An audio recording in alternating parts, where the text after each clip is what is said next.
Jumlah pegawai ASN Kuningan mendadak menjadi model video konten TikTok dan model foto selfie.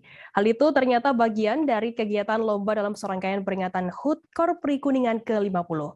Untuk kegiatan dan jumlah partisipasi lomba-lomba, diantaranya lomba menulis artikel diikuti oleh 50 orang, karaoke diikuti oleh 50 peserta, desain kaos Kuningan 12 peserta, dan lomba TikTok serta selfie edukasi diikuti oleh 84 peserta.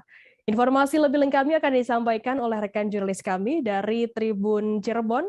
Ada Ahmad Ripai yang saat ini sudah tersambung bersama kami. Halo Ripai. Halo Firda. Ya, Ripai, bisa Anda jelaskan bagaimana pelaksanaan kegiatan HUT Korpri di Kuningan ini?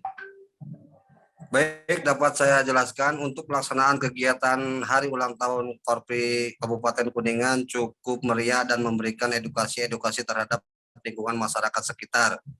Kegiatan tersebut dilangsungkan di beberapa titik, terutama mengenai puncak kegiatan itu berada di Gedung Olahraga Ewangga yang berada di Kompleks Stadion Kabupaten Kuningan. Begitu, Firda.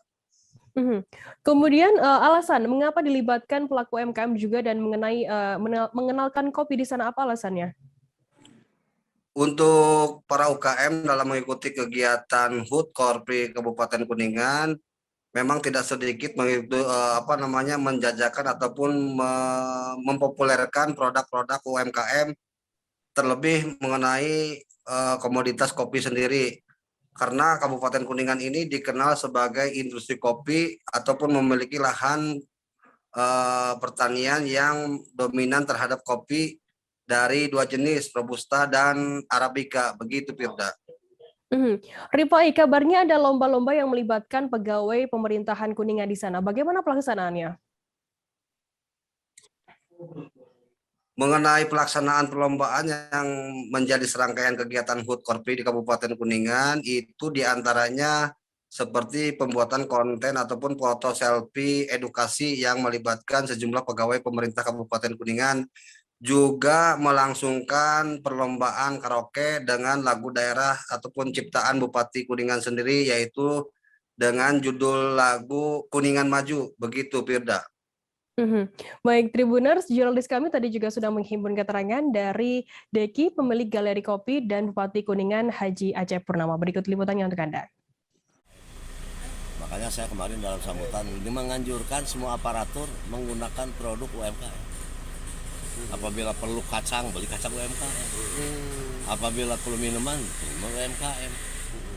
Produk-produknya banyak sekali variatifnya, itu saja. Yes. Berarti kopi Kuningan go internasional juga, Pak? Siap, go internasional, dan itu dimungkinkan. Dari cita rasa kemarin saya mencoba mencicipi, ada yang saya koreksi, ada yang saya ini kurang itu kurang ini. Saya biasa juga memakan atau meminum kopi produk Starbucks yang sudah go internasional. Ada beberapa produk olahan kita yang tinggal sedikit lagi sejajar dengan Starbucks. Tinggal bagaimana kita membranding kopi Kuningan agar menembus pasar internasional. Artinya kopi Kuningan tidak jauh beda dengan Starbucks itu, Pak? Ya, betul, dari cita rasa. Ya, mungkin hanya mengolah kopi. Kalau Kuningan kopinya dari tanah Kuningan, diolah oleh orang Kuningan, cita rasanya juga oleh orang Kuningan, cita rasanya sesuaikan dengan kekuninganan, tapi insya Allah tidak kalah dengan brand-brand yang lain. Hai pemirsa Sri Popo TV, jangan lupa komen, like, dan subscribe, serta tonton terus berita-berita terupdate lainnya ya.